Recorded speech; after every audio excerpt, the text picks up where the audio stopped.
Ертеде Ұлы Еуразияның кең байтақ даласында көшпенді халықтар өмір сүрді. Олардың өмірі далаға, жолға және еркіндікке тығыз байланысты болды. 15 ғасырда бұл даланың көп бөлігі Әбілқайыр ханның билігінде болды.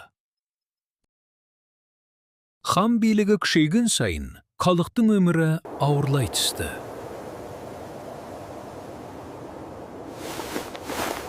Бір түнде ел тағдыры таразыға түскен сәтте шешім қабылдау керек болды. Солардың бірі Жәнібек еді. Ол әділетсіздікке үнсіз қарай алмады. Осы сәтте Керей елдің болашағы үшін жауапкершілікті өз мойнына алды.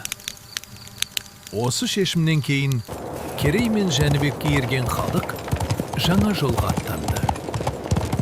Бұл жол оңай болған жоқ, бірақ адамдарды алға жетелеген үміт пен сенім еді. Ұзақ сапардан соң олар Моғолстан жеріне жетті. Мұнда келген халық бейбіт түрде қабылданып, қоныстануға мүмкіндік алды. Моғолстан білеушісі келген халықты бейбіт түрде қабылдап, бұл жерге қоныстануға рұқсат берді. Көптің қолдауымен Керей хан болып танылды. Осылайша Қазақ хандығының алғашқы ханы болды. Осы жерде жаңа мемлекет қалыптаса бастады. Қазақ хандығының негізі қаланды.